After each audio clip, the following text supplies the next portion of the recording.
Hello family, वापस आ चुके हैं हम लोग द सुसाइड स्क्वाड के एक और नए एपिसोड के साथ। तो अगर आप लोग को वीडियो थोड़ा सा भी अच्छा लगता है तो वीडियो को लाइक कर देना। चैनल पर पहली बार आया तो चैनल को सब्सक्राइब करके कमेंट में मुझे बताना कि आप लोग को वीडियो कैसी लगी।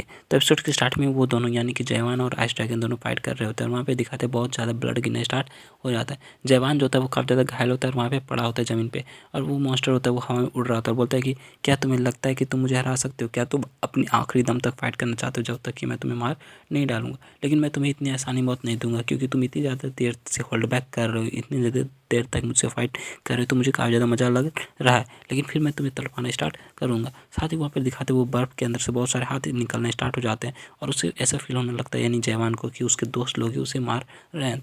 वो बताता है कि मैं तुम्हें ऐसी मौत मारूंगा जिसने तुम्हें सपने भी नहीं देखे होंगे। आज मैं तुम्हें बहुत मतलब कि दर्दनाक मौत मारने वाला हूँ। साथ ही जयवान के जो जो दोस्त मर गए होते हैं उन सबके बर्फ़ के पुतले निकल जाते हैं और वो लोग जयवान को पकड़ के मारना स्टार्ट कर देते हैं। लेकिन तभी जयवान जो होता है वो चिल्ला बोलता है वो आइस ड्रैगन ये सुन के काफ़ी ज़्यादा शौक हो जाता है। जयवान बोलता है कि तुम तो काफ़ी ज़्यादा बकबक करते हो, लेकिन आज तुम मेरा पावर देखोगे। साथ ही वो उस जितने भी आइस उसके ऊपर होते पकड़ के उसको बैठे होते हैं वहाँ पे, वो उन सबको तोड़ते हुए उस आइस ड्रैगन के ऊपर अटैक करने के लिए आगे बढ़ता है और अपनी तलवार को सामने करता है, यानी कि उस सीधा आइस ड्रैगन की तरफ कर देता है। आइस ड्रैगन बोलता है कि तुम ये ऐसा क्यों प्रिटेंड कर रहे हो कि तुम कुछ ज़्यादा ही पावरफुल हो? तुम यहाँ पे फिर से अपने स्टेबिंग एबिलिटी स्टेबिंग टेक्निक को यूज़ करने वाले हो। तुम्हें हार मान जाना चाहिए, क्योंकि ये जो तुम्हारा टेक्निक वो मुझे हरा नहीं सकता, ना ये किसी काम का है। लेकिन जवान उसकी बातें को नहीं सुनता और फिर से उसके ऊपर अटैक करने के लिए आगे बढ़ जाता है। बताता है कि जब मैं इस टावर के अंदर आया था तो मैं काफ़ी लेट से आया था, क्योंकि जो भी नॉर्मल होते हैं, नॉर्मल वॉकर्स थे, वो मुझसे काफ़ी ज़्यादा पहले आ गए थे। इस वजह से उन लोगों ने मुझे ये नहीं बताया कि हमारे अंदर कुछ हिडन भी टैलेंट्स होते हैं, हिडन स्किल्स होते हैं, और मैं उन सबको एक्टिवेट भी नहीं कर सका। जो भी हिडन टेक्निक या हिडन स्किल क्लास जो भी होता है उन सब मुझे कभी नहीं महसूस करने के लिए मिला। इसलिए मैंने उस हिडन क्लास हिडन स्किल को सीखने की उम्मीद को छोड़ दिया और अपने अंदर एक न्यू स्किल को सीखना स्टार्ट कर दिया, और मैंने अपना 100% उस स्किल को दिया जिसका नाम था स्टैबिंग।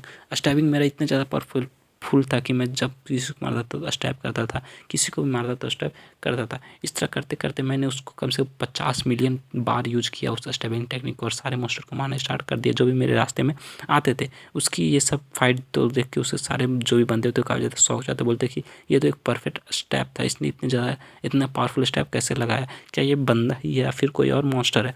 वो बताता है कि मेरे जितने भी टीम मेंबर्स थे वो लोग को मेरे स्टेपिंग इतनी ज़्यादा परफेक्ट लगा कि उन्होंने मुझे द मास्टर ऑफ स्टेपिंग भी कहना स्टार्ट कर दिया। इसलिए धीरे धीरे जैसे जैसे मैं आगे बढ़ता रहा मुझे अपने स्टेप्स में काफ़ी ज़्यादा डिफरेंस चेंज नोटिस करना स्टार्ट कर दिया। मैं देखता था कि मेरे जो स्टेप है वो काफ़ी ज़्यादा पावरफुल हो रहे, काफ़ी ज़्यादा फास्ट हो रहे, काफ़ी ज़्यादा अट्रैक्टिव मतलब कि एक्यूरेट होना स्टार्ट हो गए हैं। इस वजह से मेरा जो स्टेप था वो बस एक सिंपल सा मूव नहीं था, एक सिंपल सा अटैक नहीं था, बल्कि एक ऐसा पावरफुल अटैक था जो कि किसी के हिडन स्किल या फिर हिडन पावर को भी पीछे छोड़ सकता था। इस वजह से नहीं क्योंकि ये मेरा हिडन टैलेंट था, इस वजह से क्योंकि एक नॉर्मल टैलेंट था, इस वजह से मेरा कोई भी स्पिरिचुअल पावर खत्म नहीं होता था और मैं कभी भी इसको यूज़ करने की वजह से थक नहीं सकता और जितना चाहे उतना बड़ा स्टेप कर सकता। लेकिन फिर भी मुझे पता नहीं यहाँ पे कुछ ज़्यादा ही हो रहा है, मैं इसके ऊपर इतना बड़ा स्टेप कर रहा हूँ, मुझे लगता है इसके ऊपर मैंने 100 से भी ज़्यादा बड़ा स्टेप कर दिया होगा, लेकिन इसके ऊपर एक सिंगल सा स्क्रैच भी नहीं पड़ा। आखिर ये मॉन्स्टर बना तो बना किस चीज़ से है? वो उसके काफ़ी ज़्यादा करीब होता है, लेकिन फिर से वो मॉन्स्टर अपना मुँह खोलता है और अपने जो एनर्जी होता है उसको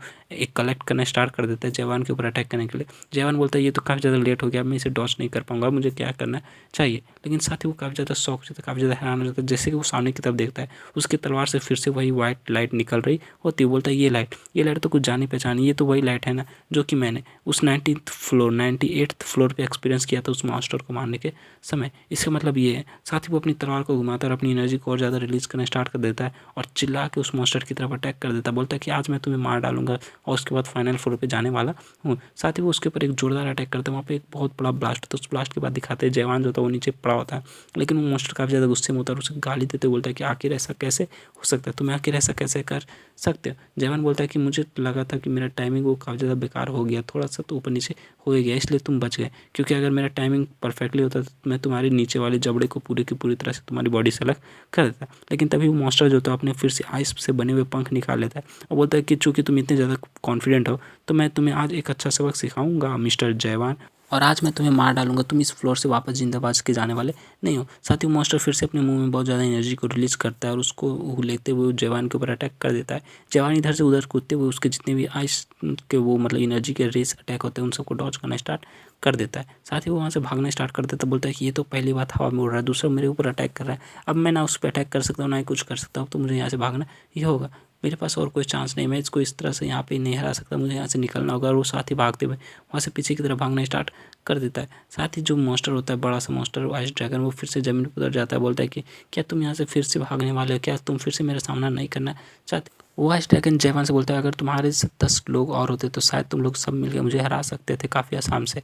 जवान उसकी सब बातें सुन रहा था और उसको गाली देते बोलता है कि क्या तुम अपनी बकवास बातें बंद करोगे, तुम ऐसा क्यों रिएक्ट कर रहे हो, प्रिटेंड कर रहे हो कि तुम काफ़ी ज़्यादा पावरफुल हो, मुझे तो ऐसा लगता है कि तुम्हारा जबड़ा भी टूटा हुआ है इसलिए तुम कुछ भी नहीं कर सकते। लेकिन तभी वो आइस ड्रैगन उसे बोलता है कि तुम्हारा अगर रेस का, तुम्हारा जो ब्लड लाइन है उसका अगर कोई एक बंदा भी जिंदा होता और उस नाइटमेयर स्टोन को यूज करता तो उससे सारी चीज़ें बदल सकती थी, ये जो दुनिया है ये सब कुछ बदल सकता था, लेकिन फिर भी ऐसा नहीं हो सकता। जवान उसकी बात सुन काफ़ी ज़्यादा शौक हो जाता, बोलता है कि आखिर ये नाइटमेयर स्टोन है तो है क्या। वो उससे पूछता है, मतलब कि आइस ड्रैगन से पूछता है आखिर ये नाइटमेयर स्टोन क्या है, लेकिन वो आइस ड्रैगन काफ़ी ज़्यादा गुस्सा में होता है और उसको जवाब देने के मूड में नहीं होता है, और फिर वो अपना हाथ जो होता है उसको सामने करते हुए जवान के ऊपर अटैक कर देता है। तभी जवान जो होता है वो पीछे की तरफ जंप करता है और उस जो अटैक होता है उसको डॉच करते हुए उस दरवाजे से निकल के उस दरवाजे को वापस से लॉक कर देता है। और वो फिर वहाँ पर खड़ा होकर काफ़ी जोरदार तरीके से हाँफना स्टार्ट कर देता है, क्योंकि वो काफ़ी ज़्यादा थक चुका होता है उस फाइट की वजह से। बोलता है कि ये तो काफ़ी ज़्यादा नज़दीकी मामला था, अगर मैं उसके अटैक से एक स्क्रैच भी, सिंगल भी स्क्रैच भी पड़ जाता तो मैं तो यहाँ पे मर जाता, मेरा तो काम तमाम हो जाता।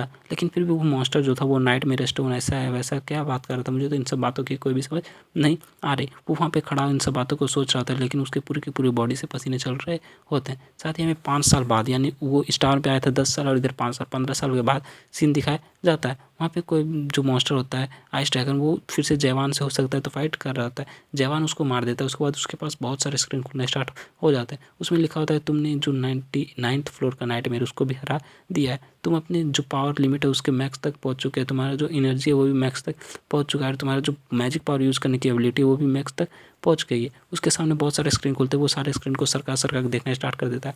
अभी बोलता है यहाँ पे तो काफ़ी ज़्यादा स्क्रीन खुल चुके हैं, मुझे अब क्या करना चाहिए, मुझे तो कुछ समझ में नहीं आ रहा है। लेकिन तभी वो साइड की तरफ देखता है तो वहाँ पे वही मॉन्स्टर होता है जिसको जवान ने मारा होता है। जवान उसे पूछता है कि आखिर तुम ये बताओ कि नाइटमेयर स्टोन के बारे में क्या होता है। वो बताती है अच्छा तो तुम्हें इन सब के बारे में नहीं पता, लेकिन मुझे लगता है कि तुम लोग को ये सब के बारे में पता होगा, तुम थोड़ी देर बस वेट करो और जो भी तुम्हारे पास है, जो भी 99th फ्लोर के बाद यानी कि 100 फ्लोर यानी फाइनल फ्लोर पे होने वाला है वो सब तुम लोग को लाइव दिखने वाला है। साथ ही वहाँ पे एक जो अच्छी तरह का डैगर होता है उसका नाम आइस ड्रैगन स्वॉर्ड होता है। बताया जाता है कि एक स्वॉर्ड है जिसके अंदर आइस ड्रैगन का पावर है, आइस ड्रैगन स्वॉर्ड ही काफ़ी ज़्यादा काम की चीज़ होने वाली है। ये उठाने के बाद जवान बोलता है कि क्या ये सच में स्वॉर्ड है, मुझे तो ये स्वॉर्ड नहीं लग रही, मुझे तो ये एक डैगर लग रहा है। लेकिन तभी वो ज़मीन पे देखता है तो वो जो बॉडी का होता है आइस ड्रैगन का, बॉडी के अंदर ब्लड वो ज़मीन पे गिर के इकट्ठा होना स्टार्ट हो जाता है। साथ ही वो वहीं पे खड़ा होता है, बोलता है क्या यही डोर है, क्या इसी को पार करके हम लोग को 100 फ्लोर तक जाना होगा, मुझे फाइनली लग रहा है कि मैं अपनी मंजिल तक पहुँच चुका हूँ। साथ ही वहाँ पे दिखाते जवान जो होता है वो फिर से बोलता है चलो हम लोग आगे की तरफ चलते हैं,